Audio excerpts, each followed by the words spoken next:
Lamentações, capítulo 3, nós vamos ler versículos 22 e 23. O 21 diz: quero trazer à memória o que me pode dar esperança. Leamos todos juntos, Lamentações 3, 22 e 23. Assim diz a palavra do Senhor. As misericórdias do Senhor são a causa de não sermos consumidos, porque as suas misericórdias não têm fim, renovam-se cada manhã. Grande é a tua fidelidade. Mais uma vez, irmãos, para memorizarmos, vamos lá? As misericórdias do Senhor são a causa de não sermos consumidos, porque as suas misericórdias não têm fim, renovam-se a cada manhã. Grande é a tua fidelidade. Oremos a Deus. Querido Deus, eterno Pai, nessa noite, Deus, fala conosco na tua palavra. Tua igreja precisa da consolação do Espírito Santo. Tua igreja precisa conhecer-te mais. Ó Deus, tem compaixão de nós. Fala ao nosso coração nessa noite. Ó Deus, aquece o nosso peito. Deixa-nos conhecer-te mais, Senhor. E tem compaixão de nós. O Senhor sabe o quanto necessitamos da tua graça. O quanto necessitamos da tua misericórdia. O quanto necessitamos da tua intervenção. O quanto precisamos que o Senhor nos quebrante como igreja, para que nós, Deus, ó Pai, nos levantemos e sejamos, Deus, a bênção que deveríamos ser. Tem misericórdia de nós, grande Deus. Fala ao nosso coração. Abençoa, Deus, a tua noiva nessa noite. Nós oramos clamando a tua bênção, em nome de Jesus. Amém. As crianças vão ficar com seus pais nesta noite. Eu quero desafiá-los a anotar o sermão ou desenhar acerca do sermão que ouviram, tá bom? Queridos irmãos e irmãs, na tarde de hoje, mais uma vez, todos nós ficamos perplexos com o que acontece na cidade de São Paulo. Vários irmãos da igreja me escreveram durante a tarde para revelar a sua perplexidade, a sua dor e a sua angústia. E quando nós olhamos para o que acontece na nossa cidade, nós vemos verdadeiramente que essa cidade jaz no maligno e se encontra, em certo sentido, debaixo da ira de Deus. A palavra de Deus em Romanos 1, 18 diz que a ira de Deus se revela do céu contra toda impiedade e contra toda injustiça. E os homens tornaram a verdade mentira e adoraram a criatura em lugar do Criador. E a Bíblia diz que por causa disso, queridos irmãos, Deus os entregou às paixões infames, à sua própria sorte, de maneira que homens se inflamam com homens em sua sexualidade para desonrar o seu corpo entre si, e as mulheres também mudam o seu modo natural da sua sexualidade e se inflamam mulher com mulher. E os homens, desonrando entre si, recebem no seu corpo a pena do seu pecado e da sua ira. Mas a Bíblia diz que não só estão debaixo da ira de Deus aqueles que tais coisas praticam, mas aqueles que os aprovam, aqueles que os aplaudem, aqueles que apoiam tais atitudes. E talvez o grande perigo da igreja, num momento como esse, é se colocar num pedestal e se vestir de justiça própria e dizer: olhem para esses endemoniados que caminham a passos largos para o inferno. Irmãos, num momento como esse, nós deveríamos refletir acerca dos nossos próprios pecados e entender que nós só não estamos fazendo o que aquelas pessoas fizeram ali na rua no dia de hoje, porque Deus tem compaixão de nós. Porque Deus retém a sua ira, a sua mão de ira contra nós. Porque Ele nos amou e mandou o seu Filho para morrer na cruz do Calvário, para pagar os nossos pecados. Você só não estava naquela marcha hoje, destruindo-se, envergonhando-se, desonrando-se a si mesmo. É só porque Deus teve compaixão de você. É só por causa da misericórdia de Deus. E esse texto que lemos nesta noite, irmãos, é extremamente importante para nos falar sobre esse atributo maravilhoso de Deus. Porque o reino de Judá pecou contra o Senhor. A igreja do Antigo Testamento não valorizou o seu Deus. Ela não ouviu os sermões dos seus profetas. Ela não abandonou a idolatria. Ela não deixou de adorar falsos deuses. Na Câmara dos Sacerdotes, no templo em Jerusalém, algumas vezes, amados irmãos, houve adoração a demônios e a falsos deuses. Maridos traíam suas mulheres, esposas traíam seus maridos no meio do povo de Deus. Irmãos escravizavam seus próprios irmãos. Havia estelionato, havia rebelião, havia pecado no meio do povo de Deus. E Deus levantou por centenas de anos os profetas, conclamando o seu povo a que se arrependesse, mas o seu povo endureceu o seu coração e não acreditavam que Deus destruiria Jerusalém. Até que Nabucodonosor se acampa, depois de deportar um grupo, 11 anos depois, ele fica quase 2 anos acampado fora das muralhas de Jerusalém, e a situação é complexa, o povo começa a morrer lá dentro, o povo passa fome, amados irmãos, e Lamentações nos deixa perceber no capítulo 2 que mães até mataram seus próprios filhos, seus bebês, para matarem a fome umas das outras. Que situação terrível, amados irmãos, sacerdotes morrendo na rua. O povo que adorava a Deus foi destruído. O texto que o pastor Camargo leu no início do culto diz que não havia mais ajuntamento solene, ninguém comparecia mais ao culto, o povo de Deus foi destruído. E no meio dessa lamentação e tristeza tão angustiante, Jeremias geme no meio dos capítulos. Se você ler, ele vai narrando o que aconteceu, e ele fala: Deus, eu estou sofrendo muito, Deus tem misericórdia de mim. De repente, exatamente no meio deste livro, quando Jeremias está afundado numa depressão tremenda, ele diz: eu quero trazer à memória o que me pode dar esperança. E o que lhe dá esperança é que as misericórdias do Senhor são a causa de não sermos consumidos, porque as suas misericórdias não têm fim, renovam-se a cada manhã. Amados irmãos e irmãs, a misericórdia de Deus é o atributo de Deus por meio do qual Ele não nos dá aquilo que nós merecemos. Nós merecíamos que Deus nos entregasse a própria sorte, e que nos deixasse perecer, e que pecássemos até nos destruirmos. Nós merecíamos que Deus nos lançasse no inferno por causa dos nossos horríveis, feios e tristes pecados. Mas porque Deus mandou Jesus, Ele coloca o coração na nossa miséria e não nos dá o que nós merecemos. A misericórdia é o atributo de Deus por meio do qual Ele retém a sua mão de ira contra nós, porque derramou toda a sua ira sobre Jesus na cruz. É aquela velha ilustração que os antigos que estão na igreja já me viram contar. É como se o grande Deus eterno viesse como uma lança, pronto para nos cravar na parede, gritando como um grande guerreiro. Nós merecemos ser destruídos, mas Cristo entra no meio e é cravado em nosso lugar. Misericórdia, que, amados irmãos, essa palavra recebe no hebraico, significa que Deus tem um coração terno e misericordioso para com o seu povo, e ainda é compassivo com este mundo. Irmãos, nós ficamos pensando como o nome de Deus foi afrontado hoje. Num piscar de olhos, o Senhor faria assim, destruiria tudo.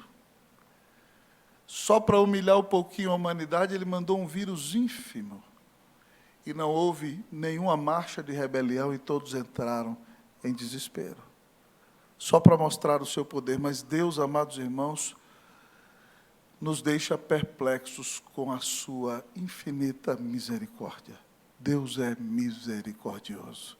É por isso que este mundo não foi destruído. É por isso que nós não fomos condenados por causa do nosso pecado. Porque Deus ainda quer demonstrar de maneira bendita e graciosa a sua misericórdia. E nesse texto, querido amigo e irmão, o Senhor vai nos apresentar as maravilhosas misericórdias do Senhor. As maravilhosas misericórdias do Senhor. E a primeira verdade que o texto nos diz é que as maravilhosas misericórdias do Senhor são preservadoras. As maravilhosas misericórdias do Senhor são preservadoras. As misericórdias do Senhor são a causa de não sermos consumidos.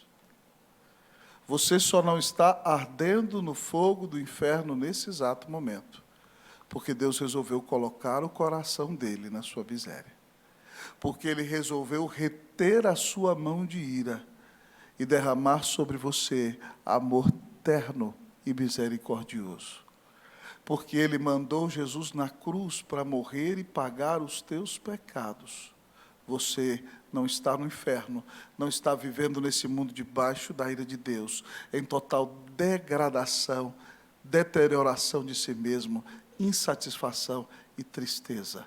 É só porque a misericórdia de Deus te preserva que você continua crente e continua caminhando com Jesus. Um dos maiores sermões da história da igreja, amados irmãos, foi pregado no século XVIII, nos Estados Unidos, numa igreja em Enfield, próximo a Connecticut, na região de Connecticut, por Jonathan Edwards. Ele tinha deixado a sua igreja de Northampton um domingo, que era a maior igreja dos Estados Unidos à época, e foi pregar numa igreja menor, a igreja de Enfield. E naquela noite ele pregou o conhecido sermão chamado Pecadores nas Mãos de um Deus Irado. Edwards é um grande intelectual. Se você pegar os seus livros para ler nos dias de hoje, você tem que ler com atenção.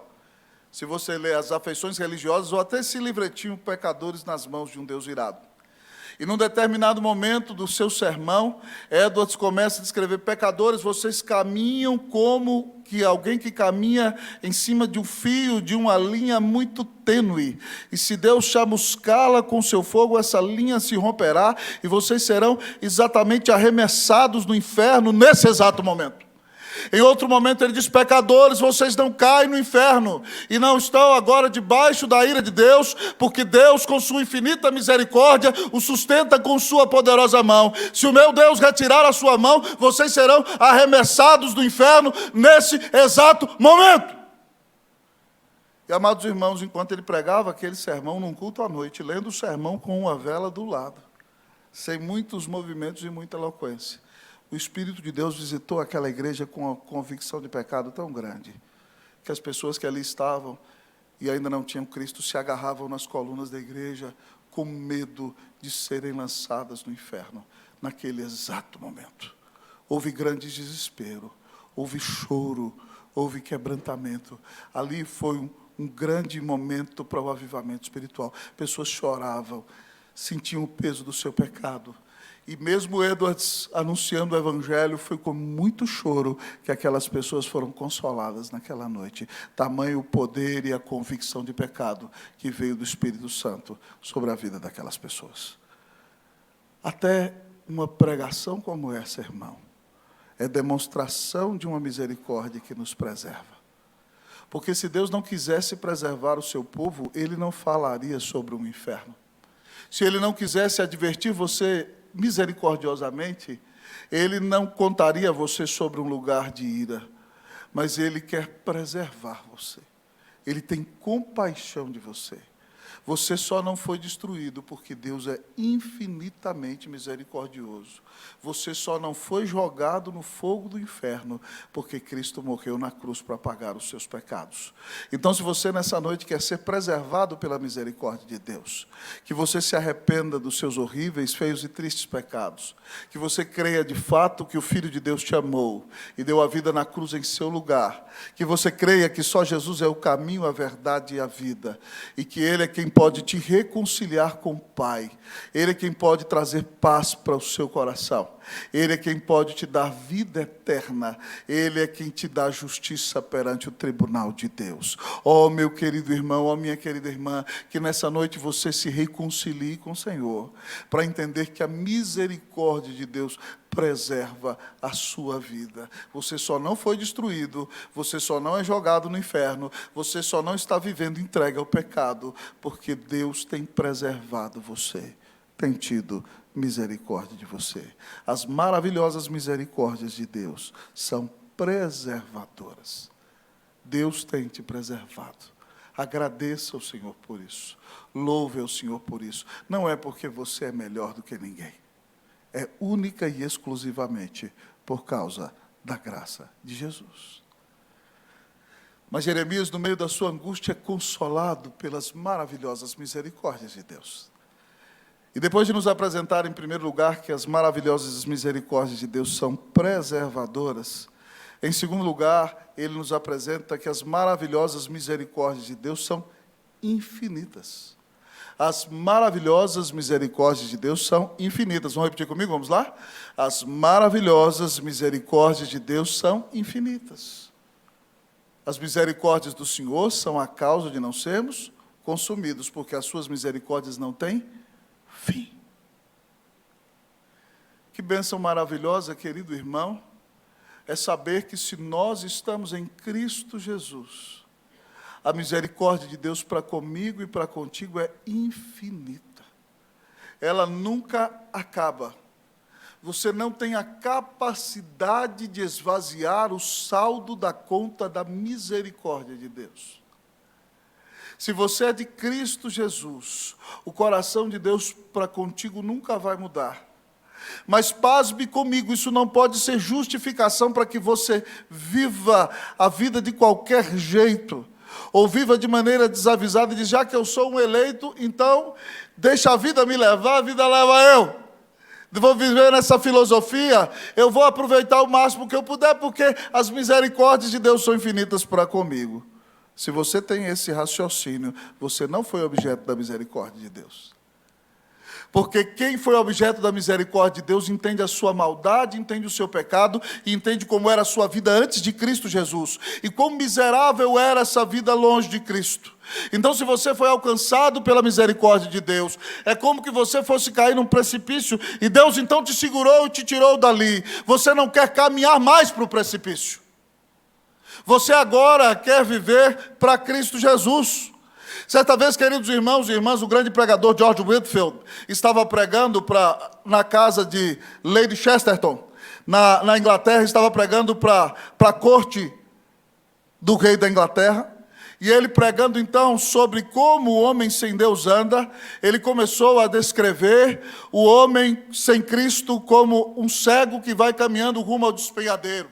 E todos os avisam, há um despenhadeiro na sua frente. Não, eu conheço esse caminho, já passei milhares de vezes aqui. Homem, você está se dirigindo para a morte. Não, eu sei para onde estou indo, não me diga o que fazer. Homem, você está quase morrendo, a sua vida vai perecer.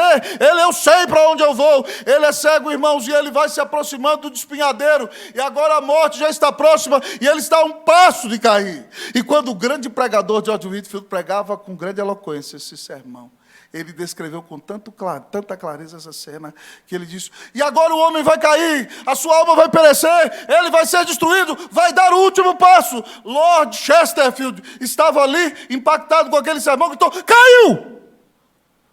Tamanha cena poderosa, que mostra como, querido irmão, caminha para o despenhadeiro aquele que não tem Cristo Jesus. Então você não vai querer viver no pecado, se você experimentou a infinita misericórdia de Deus. Hoje de manhã, irmãos, pregando sobre a importância de um caráter aprovado na vida do crente, na vida dos ministros do Evangelho, eu me lembrei da conclusão que o Senhor Jesus faz do Sermão do Monte. Ele diz, nem todo o que me diz Senhor, Senhor, entrará no reino dos céus. No último dia, muitos me dirão, nós não profetizamos em teu nome? Em teu nome nós não fizemos muitos milagres? Em teu nome nós não expelimos demônios? E eu lhes direi, apartai-vos de mim, malditos, todos vós, os que praticais iniquidade. Pasmem comigo, irmãos, haverá pregadores no inferno, pasmem comigo. Haverá pessoas que foram instrumento para curar no inferno. Exorcistas expulsadores de demônios estarão no inferno. Porque com sua vida demonstraram que, ainda que tivessem experimentado do poder da palavra de Deus, eles não tiveram um coração transformado, porque viviam na prática do pecado.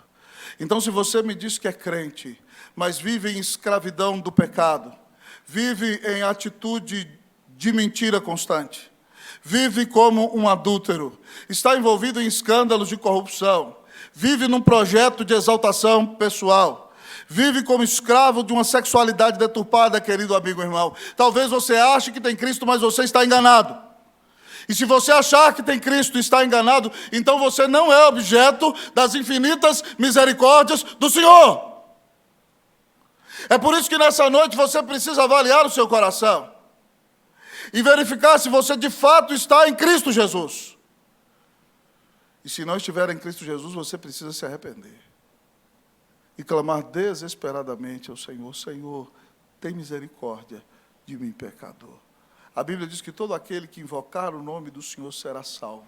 Se você se arrepender dos seus horríveis, feios e tristes pecados e crer que Jesus Cristo te perdoa e te liberta do pecado nessa noite, o Senhor vai te dar vitória para a honra e para a glória do Senhor Jesus. E você vai experimentar que a misericórdia de Deus para contigo é infinita.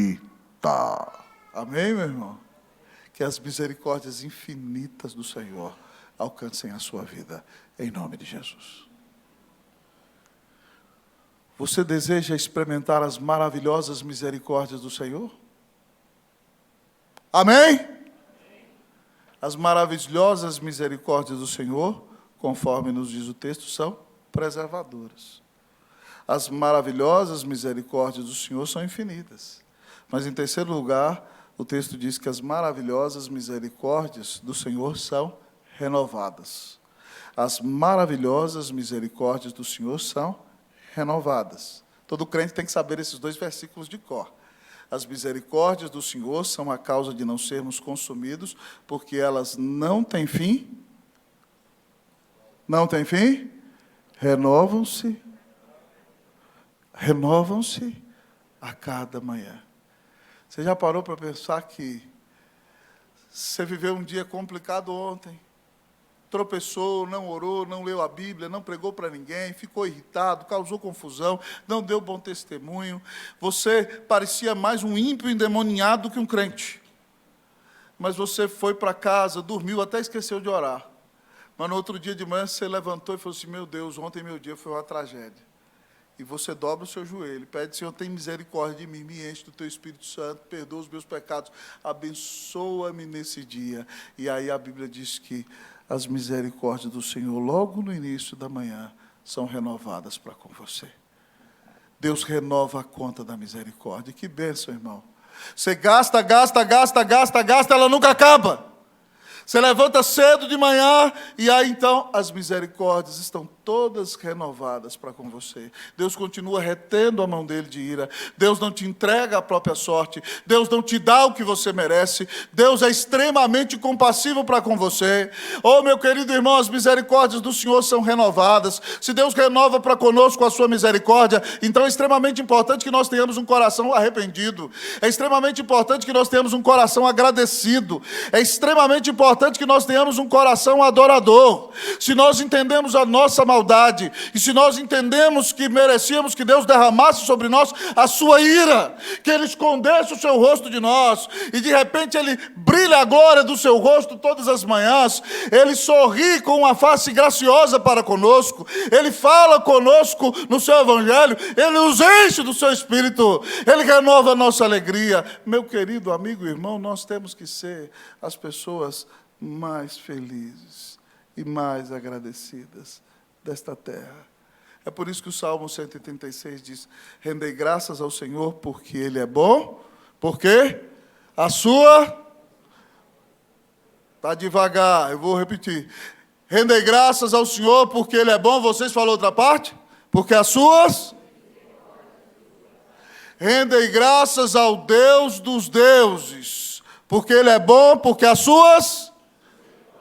duram para sempre. Rendei graças ao Senhor dos senhores, porque a sua misericórdia dura para sempre.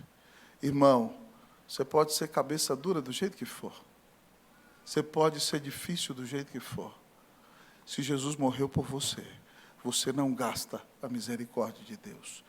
Nem você mesmo, se você é de Cristo Jesus, pasme comigo, nem você mesmo consegue tirar a si mesmo das mãos de Cristo Jesus. Amados irmãos, nesses últimos anos no Brasil, nós tivemos um reavivamento da doutrina reformada.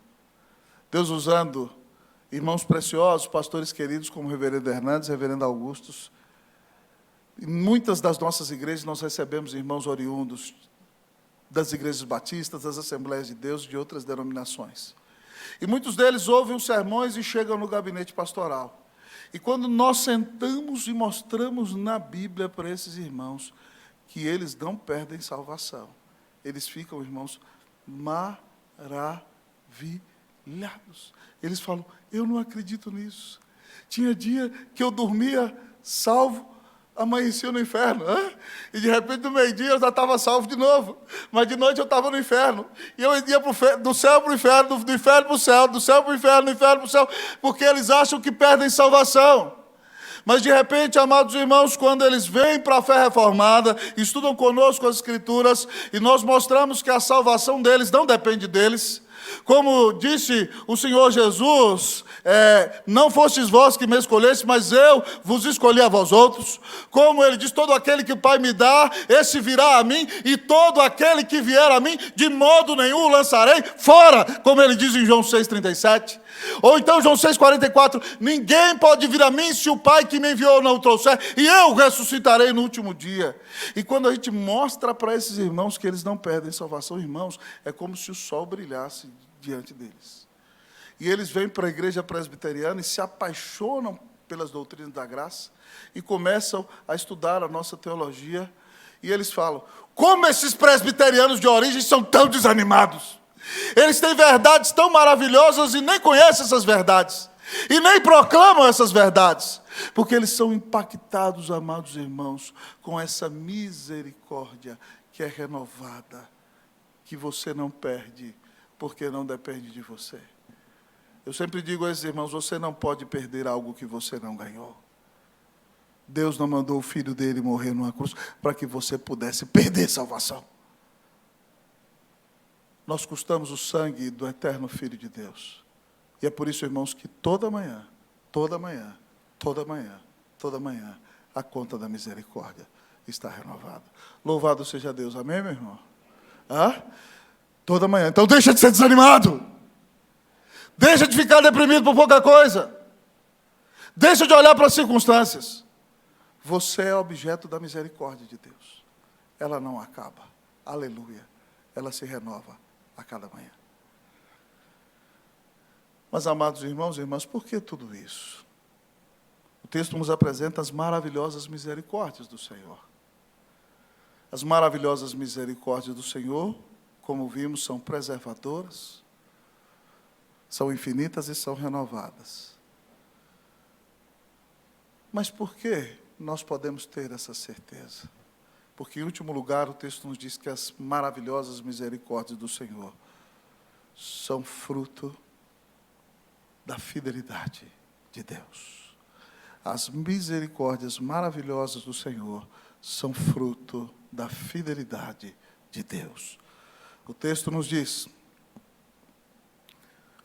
as misericórdias do Senhor são a causa de não sermos consumidos, porque as suas misericórdias não têm fim, renovam-se a cada manhã. Grande é a tua fidelidade. Deus é fiel, amado amigo e irmão. Deus é fiel à sua palavra. Deus é fiel às suas promessas.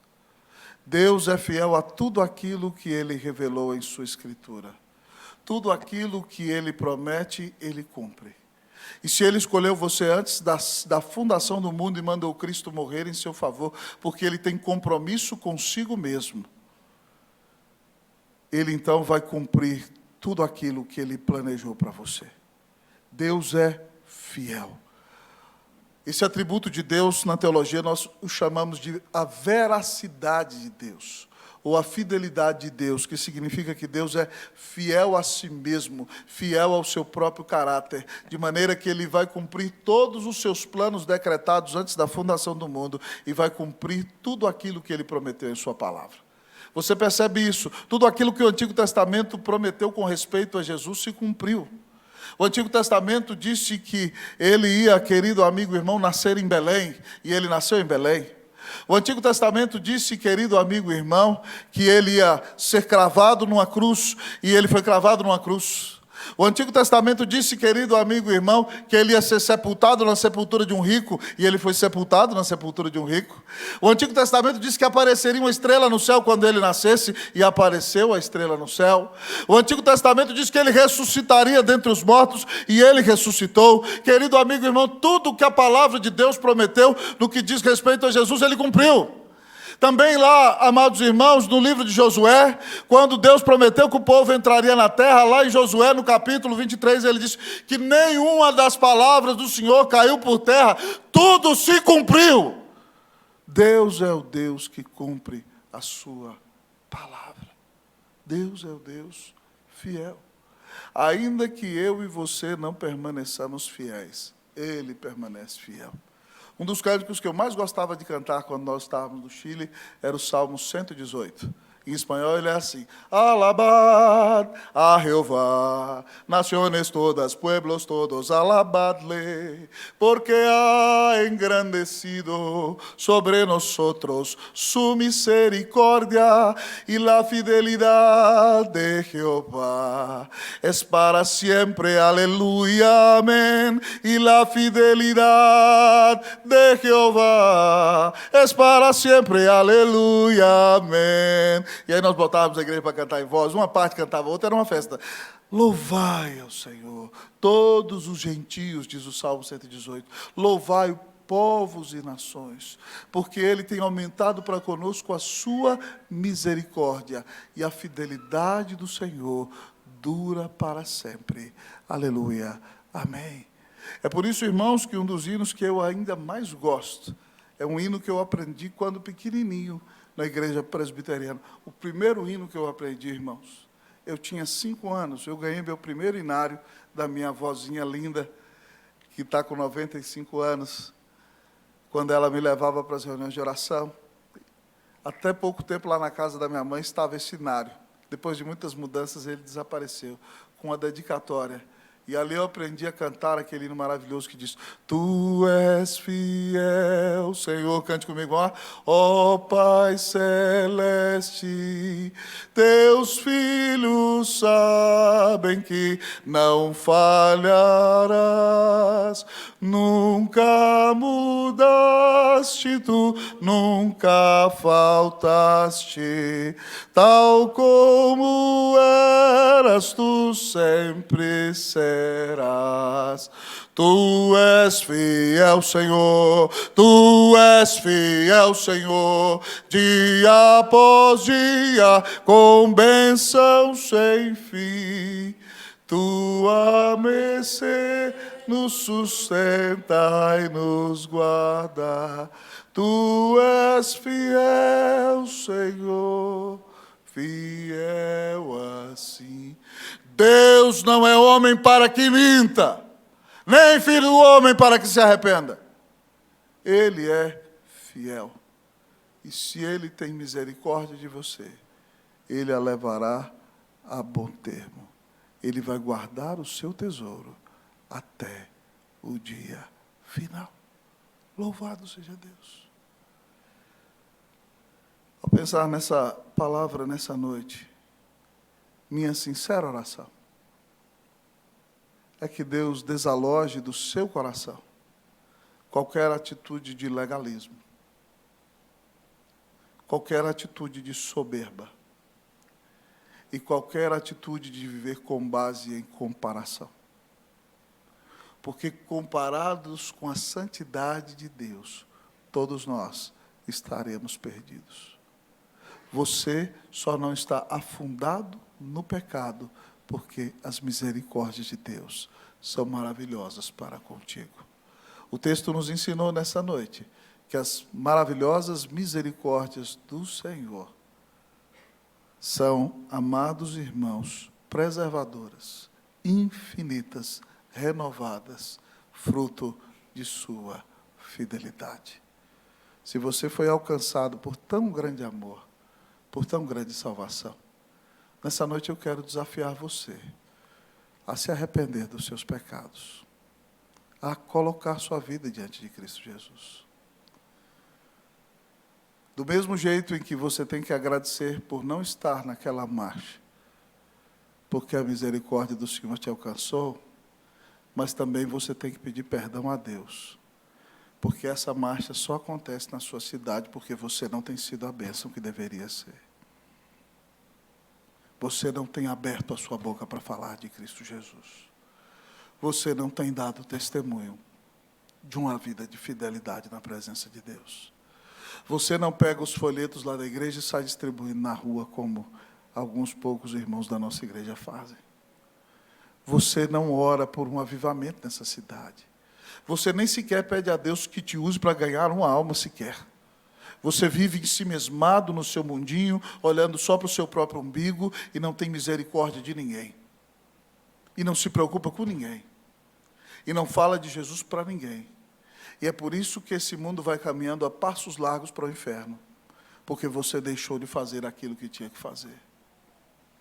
Então, nessa noite, irmãos, conscientes de tão infinita misericórdia, nós precisamos pedir perdão a Deus pelos nossos pecados.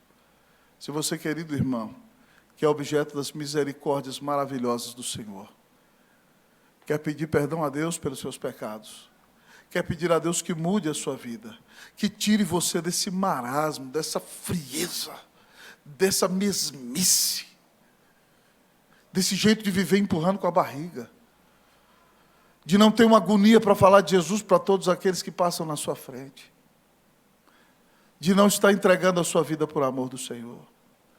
Nessa noite, irmão, o Senhor nos chama ao arrependimento, a clamarmos por essas misericórdias tão maravilhosas. Nessa noite o Senhor conclama você a orar. Eu queria desafiar você a termos um tempo de oração, colocarmos a nossa vida nas mãos do Senhor.